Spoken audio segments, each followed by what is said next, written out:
I'm here to demonstrate the working of the equipment notch. A notch is a device which is used for measuring the flow rate.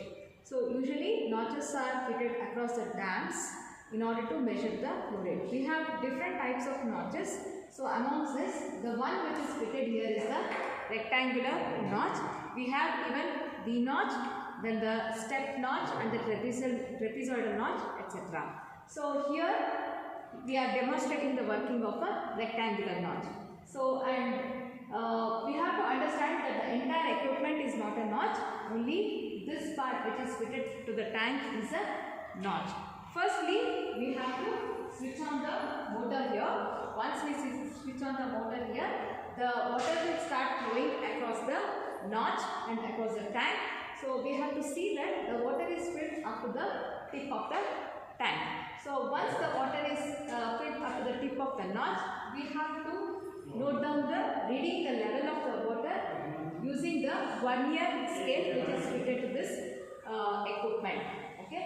So once we note down that is called the initial reading. Once we note down the initial reading, then we have to increase the flow rate across the notch.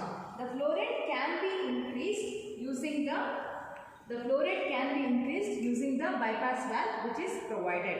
And throughout the experiment, we have to note down that the drain valve which is under the equipment, under the tank, has to be closed. So once we open the bypass valve, so the water flow rate will be increased. We have to wait until the water is steady state. The water flows at a steady state. So once the steady state flow of water is reached, then again we have to note down the flow rate on the vernier scale. And after noting the level of water on the vernier scale, we have to measure the flow rate across the tank using this smaller tank which is provided here. So that completes our one full cycle. For the second trial, we have to increase the flow rate using the same bypass valve. Similarly, we have to conduct 7 to 8 readings. For each and every reading, we have to note down the level of water across the notch as well as the flow rate through the notch. That completes our experiment. Thank you.